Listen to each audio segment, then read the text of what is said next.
Gita, mi se nikad nismo imali priliku upoznati, mi idemo po skupovima za profesore biologije, kemije, razredne nastave, predškolskog odgoja, povijest, geografiju, politiku i gospodarstvo, bome nismo nikad upoznali. Jako mi je drago da ćete možda prvi put čuti neke stvari o nekoj temi koja možda vama nije toliko poznata. Cilj predavanja je da vam ja pokušam prenijeti načine kako da učenicima prenesete svoja znanja. O temama kojima ste se govorili, ja sam biolog mora po struci, dakle ne da nemam pojma, nego ovlaš sam uopće uspjela razumjeti o čemu ste sve pričali, moj minus, ali dobila sam nekakve ideje pa ću vam probati one primjere koje sam ja stavila, nekako možda vama pretočiti. Slušala sam politiku i gospodarstvo, povijest i geografiju, pa imam neke ideje. Za kasnije, ja sam donijela nekakve kratke materijale o suncu, da možete ih pokupiti, da imate naše kontakte ukoliko vam nešto bude interesantno i želite nam se javiti. Za isto kasnije popis sudionika da mi se potpišete iz razloga jer ću dijeliti jedan priručnik o kojem će se tu puno govoriti. Priručnik je za školski i izvanškolski rad s djecom i mladima, više u području, dakle, ovom našem, ali sve metode su, dakle, primjenjive apsolutno na svaku tematiku. Oni koji ga uzmu ispunit će mi za jedno 6 do 9 mjeseci kratku evaluaciju telefonsku, tako da čisto znate koja je vaša obaveza. To je za start. Dolazim, dakle, iz Udruge za prirodu, okoliš i održivi razvoj sunca. Mi smo tu u Splitu dosta poznati, bar među ovim našim krugom gdje se mi muvamo. Što se tiče nekakve nacionalne razine, prepoznati smo tu, ali i šire. Vidjeli ste malo prije, otkad neke sve, otkad se radi na nekim stvarima, mi radimo od 98. Dakle, proslavili smo 15, evo sad u 16. godini rada, nismo nikako ostali. Dakle, otkad smo započeli s radom, dosta aktivno radimo i to na 2 programa. Programi su program zaštite prirode i program zaštite okoliša i održivog razvoja. I jedan i drugi program, sad sam pogledala, išla sam na našu web stranicu koju imate tu, samo screenshotanu, ali išla sam provjeriti, dakle, naše projekte, nakon što ste spominjali ova IPA sredstva i slično, nisam bila točno sigurna koliko ih imamo, trenutačno ih je 11. Sva sredstva su više manje, mislim, ako sam dobro zapamtila, preko 80% naših sredstava dolazi preko IPA sredstava iz Europske unije i slično, jako mali dio tih sredstava dolazi baš da smo iz Hrvatske, dakle, uspjeli dobiti preko, recimo, Ministarstva znanosti i obrazovanja, s kojim često surađujemo, Fonda za zaštitu okoliša i energetsku učinkovitost, dakle, nekakva manji priliv sredstava. 2 programa pokreću se na taj način, program koji povezuje međuprogram edukacije i informiranja, dakle, na kojem ja radim kao edukator u udruzi. Osim mene postoje još 2 edukatora, trudimo se pohvatati sve. Sunce nije malo, bilo je malo, dakle u samom startu, sad nas ima 11, od sljedećeg tjedna 12, a od onog tjedna iza 13, ja se nadam. Više manje sve smo biolozi mora, biolog i kemičar, biolog ekolog, dakle to je veći dio naše udruge. Imamo administratoricu, imamo 2 pravnice, što je super nama za udrugu. Nekako nikad nismo išli u tim vodama, ali pomažu nam dosta. Danas jedna išla u Brisel kad smo ga već toliko ispominjali. Dakle, nismo mala zatvorena udruga, trudimo se, dakle, spojiti ono što radimo, nekako prezentirati javnosti i zato smo zaposlili, evo, komunikatora, pa se nadam da ćete nas više viđati u medijima. Jako mi je drago da je gospođa Nataša došla do nas, jer nekako kad se utipka na internet, kažu nam da jako malo izlazimo u javnost, a mi se trudimo, stvarno sve pokušavamo objaviti na tom našem webu i fejsu, ali kažu da je to i dalje malo. Tako da, sad će biti, ja se nadam više. Moja ideja danas je bila da vam predstavim taj projekt iz kojeg je nastao ovaj priručnik, iz kojeg smo naučili sve što smo naučili vezano za aktivnosti za učenike. primjenjivo na učenike osnovnih i srednjih škola. Mi sada radimo, nadam se, novi jedan projekt i za fakultete, uključujemo i predškolsku djecu, tako da apsolutno za sve. Jedan projekt koji je upravo završio travanj 2015. Trajao je 2 godine, u suradnji smo dakle bili s Njemcima, to je jedna njemačka organizacija DGU, a donator njemačka zaklada DBU, dakle vrlo slično. A što se tiče naših, to su nam pomogli dakle isfinancirati Ministarstvo znanosti, obrazovanja i športa i fond već spomenuti za zaštitu okoliša i energetsku učinkovitost. Cilj je bio, dakle imali smo par ciljeva, povećati znanje o participativnim metodama učenja i aktivnom građanstvu, kao preduvjetu dakle, za postizanje tog održivog razvoja. Naše metode su bile nekako, ajmo reći, ok. Kroz naše radionice, vidjet ćete kasnije koje, prošlo je za sada oko 400 nastavnika biologije, kemije i sličnih, tako da sad vas imamo i tu. Cilj je bio potaknuti i poboljšati sudjelovanje nastavnika i učenika u području zaštite prirode i okoliša, te educirati i osnažiti mlade za aktivno sudjelovanje, mobilizirati i potaknuti ih na volontiranje.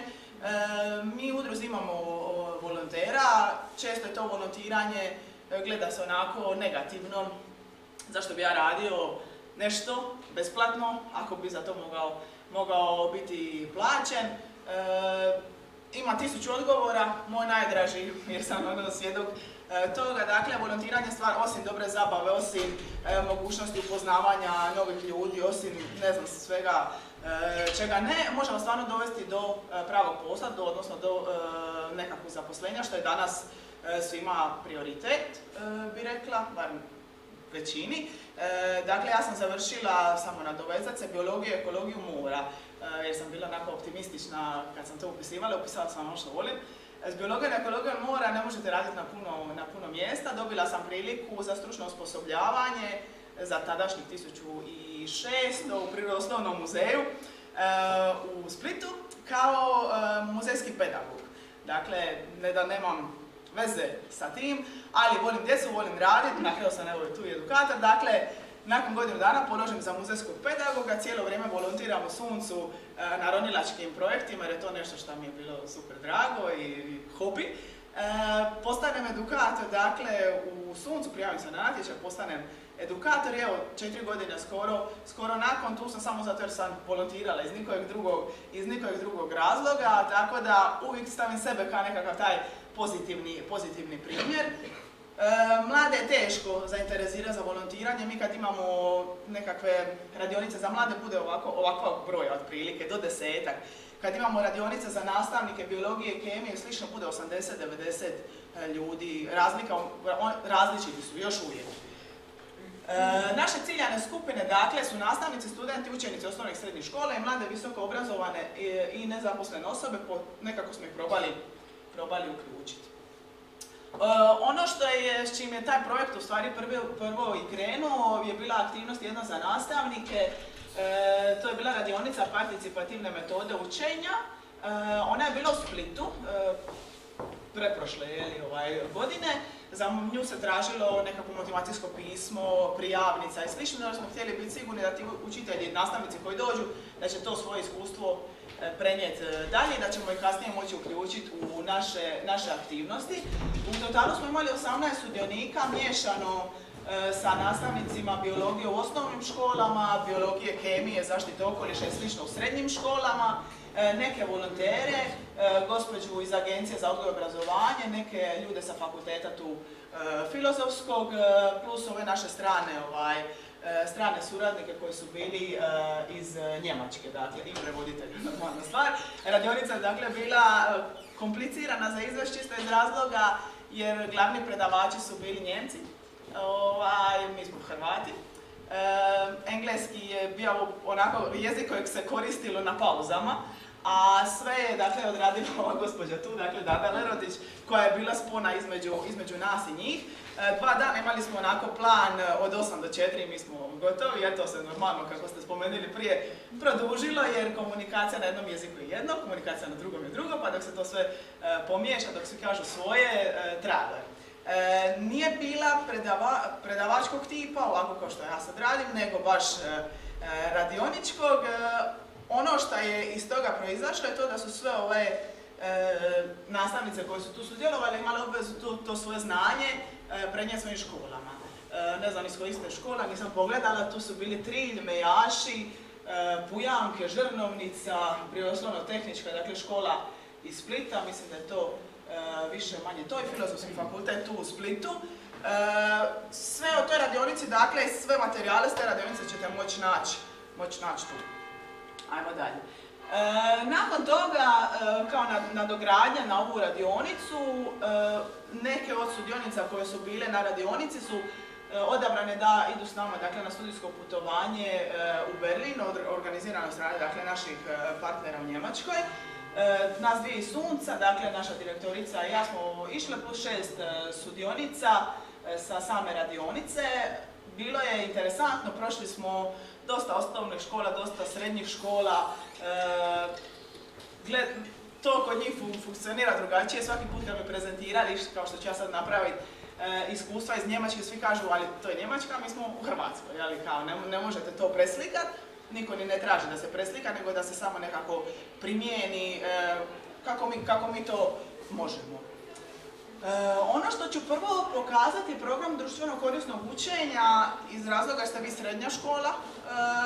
To je nešto što smo mi provodili u suradnji sa srednjoškolcima već par godina, što skroz dobro funkcionira, bar se meni čini, a onda kasnije metode koje se mogu u samom programu primjenjivati.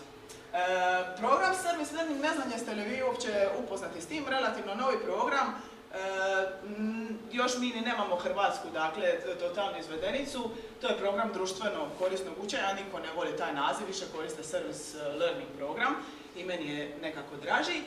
Cilj tog programa je da povezuje volonterski rad s akademskim učenjem, osobnim razvojem i razvojem osjećaja građanske odgovornosti. Dosta onako, dosta impozantno zvuči samo ime, a on utječe, dakle, na proces stjecanja znanja, dakle na cijeli taj proces. Najbitnije je da su ove, dakle, dvije service i learning, da su uvijek u ravnoteži, zato se piše sa ovom crticom između, ne bez nje. Učenici povećaju svoje akademske sposobnosti s jedne strane, a isto tako razvijaju svoje osobne, dakle, nekakve socijalne vještine. Cilj je da i jedna i druga strana profitira. Opet, dakle, u njemačkim školama, pokazat ćemo ovo što se radilo i u hrvatskim školama, mi smo posjetili jednu školu koja u stvari imala ideje projekata. To je bilo primjer iz područja zaštite prirode, dakle, i okoliša, unapređivanje kvalitete vode lokalne rijeke, pomaganje u skloništu za životinje, smanjivanje otpada, recikliranje, kompostiranje, kampanje za različite zaštićene vrste. Ono što se kod nas radi, to je da pokušavamo učenike nekako spojiti sa našim problemima koji se javljaju nama u Splitu. Nisu normalno isti kao u Njemačkoj, ovo su samo neke od slika, proćemo kasnije točno što se kod nas u Suncu radilo. Cilj tog Service Learning programa je da on ne bude onako negdje, nego da bude u nastavnom planu i programu. Mi smo dosta često promovirali, možda ste upoznati i sa učeničkim zadrugama i sa različitim vašim aktivnostima koje imate. Cilj toga svega je da to vama, dakle, bude zavedeno u vaš kurikulum. Ako nije, vi trošite vrijeme na nešto što vama jednostavno nije plaćeno, nakon nekog vremena, koliko god vi bili u samom startu motivirani, ta motivacija nekako u većine profesora nestane, iščezne, nemam pojma šta se s njom dogodi, šta je skroz normalno. Dva su načina da se taj Service Learning uvede u nastavni program, to je ovisno o prirodi nastavnog predmeta i prilikama za djelovanje u zajednici. Svi ovi Service Learning programi mi smo bili kao pioniri, ajmo reći, u tom području zaštite prirode i okoliša. Oni su svi super razvijeni i puno lakše provodivi na nekoj socijalnoj tematici, tako da mislim da bi se čak i vaši predmeti bolje uklopili nego neke naše teme koje smo imali. Isto tako ovisi o obavezama učenika i nastavnika. Zašto to kažem? Zato jer projekt može biti unutar nastave, dakle može biti neko kratko istraživanje, priprema izvješća ili može biti aktivnost na terenu. Kod nas je to i dalje najčešće u udrugama, jer su udruge ta neka poveznica između, ajmo reći, lokalne zajednice i akademske, ajmo reći zajednice. Projekt može biti kratkog tipa, dakle može biti jednodnevna, jedan put ekološka akcija čišćenja rijeke, Danas je Most, dakle, ima projekt solidarnosti, dakle, za beskućnike, to je danas i to je to. Dakle, može biti kratkotrajni projekt, a može biti tjedna obaveza učenika, nekoliko sati tjedno, s ciljem da se napuni ukupno 30 sati kroz jednu školsku godinu. To je sad već nešto što se vraćamo na one obaveze učenika i nastavnika. Je li moguće da jedan učenik izdvoji svojih 30 sati kroz školsku godinu da bi negdje volontirao ili pomogao u lokalnoj zajednici, koliko je njemu to uopće interesantno. Taj projekt, odnosno tih 30 sati bi se trebalo razlomiti na to da se problem identificira, da se osmisli provedba, da se provede, da se napravi analiza, evaluacija i da se predloži rješenje. Mi smo bili dosta često svjedoci da su projekti izvedeni do tu. Dakle, imamo problem je to, ne znam koji je bio problem, dakle udruga Most, imamo problema danas sa beskućnicima, treba nam skupiti hrane za siromašne, to je problem, ok. Osmišljavanje provedbe projekta na toliko i toliko lokacija ćemo napraviti da se može donijeti hrana, potrebne namirnice i slično u par škola, super. Danas je provođenje, dakle 17.10. u svim tim mjestima možete donijeti sve što ste prikupili, super, ok, odlično. Bez ovog ovdje dijela nećemo znati da smo išta napravili, nećemo znati da smo išta postigli s tim našim projektom. Treba evaluirati to, treba vidjeti što je bilo dobro, što je moglo biti drugačije, dakle nešto je bilo krivo, to su nas naučili, to ćete isto ovdje vidjeti, ništa nije bilo krivo, sve je moglo, ili je bilo dobro, ili se moglo malo poboljšati za drugi put. Dati ideje kako ćemo to riješiti, hoće li ta akcija biti jedan put godišnje ili ćemo dakle kontinuirano raditi na tome. Cilj je da se sve ovo radi sa učenicima, dakle niste vi ti koji su skužili ok, imamo problem, ajmo ga riješiti pa ćemo uključiti par učenika iz našeg razreda, nego je cilj da na nekakvim satovima dakle, koje imate ili razredne nastave ili slično, ok, šta vas muči, koji vidite da su problemi u Splitu, pa onda od tu dalje. Dakle, u niti jednom koraku niste sami, ne bi trebali biti bez učenika.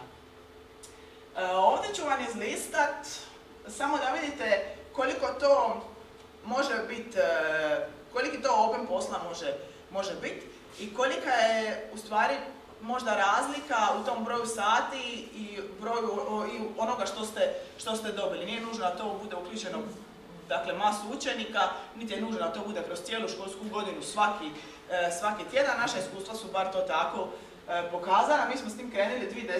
2011.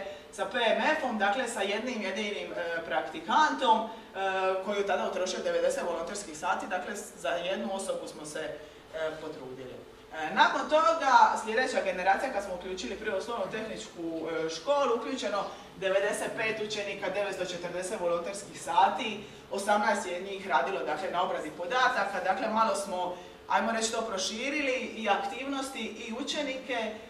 Oni kako su stručna škola pišu dakle, završne radove koje rade kod nas, 2 završna rada, dakle odlučili smo šta više to bolje, u tu neku kategoriju bi ovo upalo. 2012-2013 smo smanjili broj volonterskih sati, smanjili broj učenika, dakle dobili više završnih radova, počeli smo se sužavati jer smo shvatili ako idemo na široko da nećemo do nikoga doprijeti. To što je njih 95 podijelilo plakate po školama, što je trajalo 3 minute ili zalijepilo nešto na školu, nismo ništa napravili, nismo doprli do njih nikako. Krenuli smo nakon toga s tim da smo počeli smanjivati taj broj, odlučili smo se do 6 do 7 učenika godišnje, dakle po jednoj školskoj godini da uzmemo, da s njima provodimo onih 30 do 40 sati koji su predviđeni za taj program. Oni su kod nas u udruzi jedan put, ajmo reći u tjedan ili jedan put u 2 tjedna. Bitno je dobiti učenike koji su sami digli ruku i rekli ok, ja bi išao u Udrugu Sunce ili oni imaju varijante poput Hrvatskih šuma, Hrvatskih voda, ne znam još di nekakvih laboratorija, dakle bitno on je rekao ok, ja bi stvarno išao u Udrugu Sunce jer onda takav učenik će stvarno i dolaziti i mi ćemo imati koristi od njega i on od nas. Broj volonterskih sati nam se pokazalo da nam se nekako smanjuje, ali da je broj tih akcija veći. ovo je jedna šema kako to otprilike izgleda. Svi učenici s nama potpišu ugovore.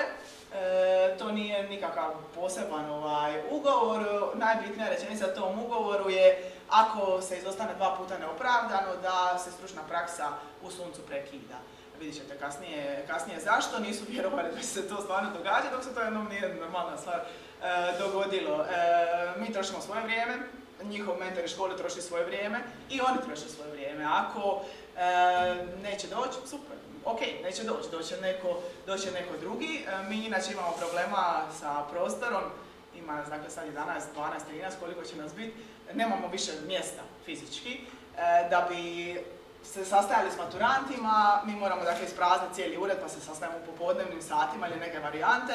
Ako izorganiziramo cijeli svoj dan ili tjedan, a on ne dođe, onda stvarno bude nam dosta krivo što smo toliko vremena uložili. Sva opravdanja prolaze, dakle danas imam za učiti, imam jako važan test, super, ok, nema problema, javlja se izvršna stvar. Za ono što ste rekli da Facebook generacija uza sve mailove, telefone, faceove, inboxe koji na bilo čemu, Whatsappove, Vibere, ako se niste uspjeli javiti, danas, ne mogu doći, onda se stvarno zaslužuje da nakon 2 puta vas više ne primimo sunce. Svi učenici sami, dakle po onome prijedlogu service learning programa, vide koji je problem u okolišu koji njih zanima na jednoj radionici putem metode ili zapisivanje misli ili oluje ideja, odnosno brainstorming, brainwriting, vidjet ćete kasnije. Odluče sami što je njima bitno i onda se osmišljava praktični rad. Mi smo svake godine, dakle, mijenja se ono što treba suncu, ono što treba te godine lokalnoj zajednici, pa smo imali dakle ove tu teme, plastika, zeleni telefon, kompostiranje, zagađenje mora, biciklističke staze, gospodarenje otpadom i edukacija srednjoškolaca o održivom razvoju. Oni se dosjete do običnih prezentacija u školi o važnoj tematici, do ekoloških akcija, recimo plava ili zelena čistka, kada plavo čisti more, vode, zelena kopno, do toga da su shvatili da se u vrtićima koriste jednokratne plastične čaše, što nema nikako logike jer se na dnevnoj bazi baca toliko i toliko čaša, pa do predavanja za odgajateljice u tome. I onda kad vi pustite nekog maturanta da održi predavanje uz vašu normalnu asistenciju i pomoć, bude cijeli sretan i odgajateljicama bude jako drago što se to isprezentira na nekako normalan način da shvate poruku. Anketiramo roditelje, učenike, dakle, trude se u stvari da te aktivnosti budu što šarolikije. Na koji način to sve radimo? Ja sam nabrojala par vježbi koje su meni bile interesantne, jednostavne metode poput brainstorminga, brainwritinga ili zapisivanja misli, oluje ideja i slično, imate sve navedene, opisane i slično, kao i ove kompliciranije, bi ja rekla. Za sve, mislim, možete ih koristiti na više različitih načina. Participativna vježba, moje mišljenje, je ideja za evaluaciju na kraju vaše školske godine, na kraju ovog polugodišta, na kraju neke cjeline koju ste prošli, na kraju nekakve ideje ili nekog projekta koji ste završili. Ide, dakle, što je bilo dobro za vrijeme trajanja stručne prakse, što je moglo biti drugačije i ideje. Ideje što bi promijenili, što bi bolje napravili, što vam se nije sviđalo, što je vaš nastavnik osmislio, ajde daj kako bi ti to osmislio. Neke ideje koje su se pojavile tu, što je bilo dobro što se tiče naših programa, to je da se povećala vidljivost sunca. Nama to znači jer kad učenici znaju koja je udruga sunca, znači da učenici uopće shvaćaju da postoji svijet oko njih, da znaju čime se bavimo izvrsno. Mi smo dobili priliv nekakav novih volontera koji se stalno rotiraju na različitim aktivnostima, ali ih ima, što je plus. Potencijalni novi članovi, potencijalni novi zaposlenici, nova iskustva. Ovo ostalo su plusevi, dakle, učenika, stjecanje radnih navika i nova znanja iz MS Office-a. Mi dobijemo maturante u današnjem dobu, koji su sa Wordom, PowerPointom, Excelom, kada to u životu nisu nikad vidjeli, iako imaju informatike i sve te varijante. oni profitiraju time da to nekako svladaju, da nauče vještine prezentiranja, bude nekako u početku neugodno, normalno stvari se to kasnije sredi. Ideje su bile, dakle, to smo mi riješili tim našim ugovorom, neredovitost u dolascima pojedinih učenika i to nepoštivanje rokova. Problem je taj nama gužva u uredu i smetnja običnom radnom danu. Ako se mi potrudimo da vi dođete, onda vi stvarno morate doći. I bolje planiranje, dakle što je moglo biti drugačije, bolje planiranje aktivnosti za uključivanje studenata. Neke stvari smo ih možda mogli uključiti, a nismo se sjetili na vrijeme. Neke stvari jednostavno nismo imali vremena organizirati da bi ih uključili i potrebno je više komunikacije i druženja. Ove godine smo uveli, dakle ja sam mentor u Suncu, on ima mentora u svojoj školi, uveli smo i komentore. Iako sam ja mlada, dovoljno bliska godinama njima da im budem ne nastavnik, nego nekakav kao poluprijatelj, oni vole tu sponu između njih i mene, nekako komentora. Tako da smo to uveli ove godine. Komentor u principu bude neka osoba koja je još na fakultetu, koja njima može pomoći. Tako recimo ove godine maturalni rad biciklističke staze će raditi jedan maturant iz prirodoslovno-tehničke škole. Moj kolega je mentor u Suncu, a student, dakle, sociologije od tu je komentor. Pomoći mu u istraživanju, u anketama, u svemu nečemu i bit će mu na fejsu u bilo koje doba dana i noći. Njima to dosta znači.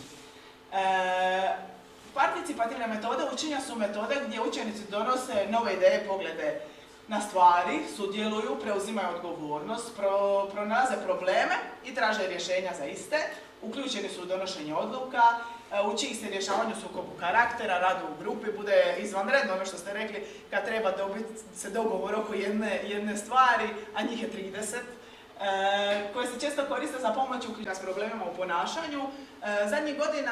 Prvih godina smo tražili najbolje maturante za te naše maturalne radove, jer najbolji maturant, odnosno maturanti s najboljim ocjenama i ponašanjem će zasigurno iznjedriti i najbolje maturalne radove. Greška. Prošle godine smo došli na obranu maturalnog rada, pohvalila sam svoju maturanticu pred njenom komisijom u školi, oni su rekli kao naša Petra, da, vaša Petra. Petra je išla na razredbeni postupak iz 2 predmeta, Petra u školi nisu vidjeli, Petra pojma nema, dio je škola, ali Petra je u udruzi Sunce bila izvanredna. Tako da očito funkcionira. Metode gdje se razmjenjuju iskustva i tako dalje. Metoda World Cafe, naš naziv, kafić, ne znam, ili nešto slično, cilj je prikladna je za velike grupe, prikladna je za nastavnike, prikladna je za srednjoškolce, iz razloga jer im napravite atmosferu kafića. To je ono gdje oni borave kad nisu u srednjoj školi. Napravite im nekako cvijeće, kave, kolače, čajeve ili već nešto, stvorite im ugodnu atmosferu, da im nije atmosfera klasična ovakva.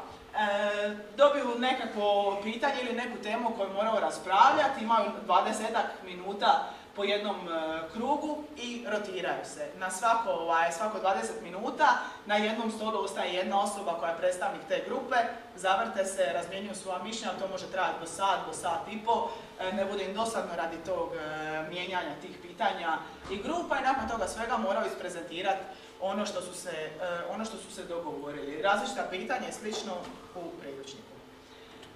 Što se tiče grupnog intervjua, metoda kada ih radi 4 u grupi, prikladna ovako za škole, spoje se 2 klupe i vrlo jednostavno. Na sredini je dakle jedan veliki krug u kojem stoji problem i 4 okružena, dakle 4 mjesta za pisat. Svaki ima svoje vrijeme da napiše svoje ideje, dakle problem su ceste i nedostatak zelenih površina kako bi oni to riješili. Međutim, samo najbolje 3 ulaze u krug, a 4 su ideje, pa se oni moraju dogovoriti koje idu dakle, tu u krug i ovu prvu da isprezentiraju i kratko razrade. Tu može dakle stati bilo kakvo pitanje, normalna stvar. Odlučivanje bodovanja je ideja kada se dogovarate koji projekt ćete provesti, kada želite provesti evaluaciju, kada želite vidjeti što bi oni najviše voljeli učiti ove školske godine iz vašeg predmeta, Pitanje idu dakle sa strane, kao Picado to nekako izgleda. Mi smo ovdje koristili za evaluaciju jednog seminara, dakle kakva vam je bila ta tema, što ste dobili za osobni razvoj, što ste dobili za profesionalni razvoj, kakva je bila atmosfera i tako dalje. Stavite vaša pitanja, tu može biti 4, dakle polja, može biti 6, može biti 8, možete nacrtati kako god treba. Ocjene su od 1 do 5. Jedinica je na rubu, petica je u samoj sredini. Ako vizualno na brzake shvatite jeste pogodili u sridu ili niste, ili taj seminar urodio plodom, je li taj sat urodio plodom, je li taj projekt urodio plodom i slično. A isto tako možete, ukoliko birate nekakav projekt, dati im one male naljepnice u boji i da se samo približa ploči, zalipe koji projekt bi voljeli gledati anonimno i zbrojite ko dobija, dakle čiji projekt je prošao. Mi smo ovo počeli koristiti kao evaluaciju, uz to uvijek imamo i nekakvu papirnatu verziju te evaluacije iz razloga jer iz ove evaluacije ja ne mogu puno izvući, ne mogu izvući što je mogla biti drugačije, ne mogu izvući što vam se nije svidjelo, što vam je posebno bilo korisno, ali mogu dobiti odmah pregled na kraju seminara, predavanja ili bilo čega, ok, bilo je dobro, pa ćemo vidjeti šta je moglo biti bolje, ili ok, danas sam došla raditi, a nisam ništa napravila. Za upoznavanje, dakle za sam početak školske godine, možda kada dobijete nove učenike u prvom razredu, srednje, nekako mi smo se navikli na klasično, čak i ja na faksu, dobar dan, ime Margita, te iste ideje škole, to je to, zašto si ovo upisala, šta si drugo htjela upisati i slično. To možete napraviti dakle, putem metode intervjuiranja partnera kada se oni intervjuiraju međusobno. Dakle, ja recimo sjedim sa kolegicom, ja nju pitam ova pitanja, ona mene ista, ja prezentiram nju, ona prezentira mene. Zapamtit će se brže imena, povezat će se bar ti parovi koji su na prvu sjedili zajedno, vi kontrolirate pitanja, dakle mi smo ovdje stavljali kako stojiš s radom u Microsoft Wordu, jer ako ja odmah na prvoj radionici znam da njih 6 pojma, apsolutno nema o tome, onda ja za sljedeću radionicu znam kako se postaviti, šta sve trebam pripremiti, a to nije nešto što će izletiti baš u razgovoru između mene i maturanta, a šta misliš kako stojiš s radom u Microsoft Office ili slično. Što ti je bilo najzabavnije što si naučio u 4. razredu s predmeta ekologija. One prve teme koje se sjete pokušavamo uključiti na taj maturalni rad, dakle da ima veze. Metoda put u budućnost vrlo jednostavna, stope, isti broj lijevih i desnih, inače nema smisla. Gdje bi voljeli biti, kako bi htjeli da naš put do kraja polugodišta ili do kraja školske godine izgleda. Stavi se dakle kao put u budućnost. To možete staviti čak i na oglasnu ploču da vam stoji u razredu, da vam stoji cijelo vrijeme tu, da imate nekako što je prvo, što je drugo, što je sljedeće, koji nam je cilj. Ona metoda, moje mišljenje, koja je spomenuta, vrlo jednostavna, samo vam treba papiri u boji. Na zelena se piše što je bilo dobro, na žuta se pišu ideje za promjenu, na crvena ili na narančasta, kako hoćete, se piše što je moglo biti drugačije. Ovo je ta sva mišljenja se mogu izložiti, ovo je dosta onako šturi tih prikaz izložbe tih mišljenja, to može ostati ovako na nekom oglasnom panovu ili slično. Cilj je da sve ovo što je crveno, da se promijeni, da se sve ideje iskoriste ako se mogu iskoristiti. Ovo je slike s našeg edukativnog programa kompostiranja koji smo provodili za škole. Program se sastoji od 6 radionica, od čega je samo jedna u stvari bila cijela vani, baš ta izrada kompostišta. Ostale su uključivale posjet kompostišta, ali nisu bile vani. Na svim crvenim papirićima pisalo više vani, dakle više vremena vani. Iako su radionice njima bile interesantne, nije bilo predavanja, sve je bilo radioničkog tipa, ali ako smo mogli vani, bilo bi izvrsno. Imali smo dosta problema, to je bilo prošlu jesen koja je bila kišovitija još od ove, tako da nikako to nije bilo moguće, ali kad god je moguće, dakle, uključimo sve ove njihove komentare. Došli smo do mog nekako kraja predavanja. Ovo je s naše stranice. Priručnik, ja sam ih ponijela 10, jer su me tako ograničili u suncu i bojala sam se da 10 neće biti dosta, 10 će biti skroz dovoljno za sada.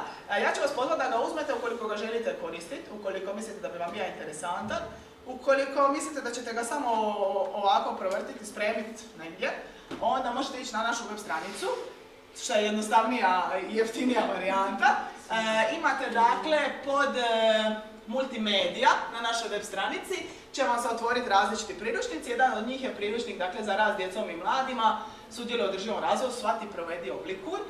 On je napravljen na 3 jezika, još jedan pothvat ovog projekta, hrvatski koji je bio dosta jednostavan, engleski i njemački, tako da čak možete neke stvari, ako imate nekakve partnere, što ja znam, koji nisu naši, pokazati i njima. Prima primjere dobre prakse za rad s djecom i mladima, koji se mogu koristiti na nastavi i van nastave. Naši kontakti su tu. Ovako vam izgleda otprilike sadržaj, sad ću ga još kratko predstaviti i onda ga podijeliti. Cijelom tom prvom popratne stvari, predgovori i slično, to ok. Prvo poglavlje su sve te metode, razdijelili smo ih na jednostavne i nekako na igre za otpuštanje i poticanje kreativnosti. To je dosta nama koristilo na radionicama s nastavnicima, što sam se začudila. Drugo poglavlje je cijelo poglavlje o ovome service learning programu koji je, ajmo reći, zahtjevnija participativna metoda, koji nije nešto kratko, nego dosta komplicirano. Zatim ide u poglavlje održiva učenička poduzeća. Mi smo se s tim dosta susretali u osnovnim školama. U srednjima to baš i nije još uvijek praksa. To je uključeno dakle i programi društvenog poduzetništva kao nešto što se novo javlja u našim školama. Zajedno su edukacijski programi udruge Sunce i svi ti materijali, literature i slično. Tako da to bi bilo, ja mislim, to od mene. Sve podatke imate. Sad ću vam poslati popis sudionika. Samo iz razloga jer zadnja kolona zainteresirana za priručnik da ili ne.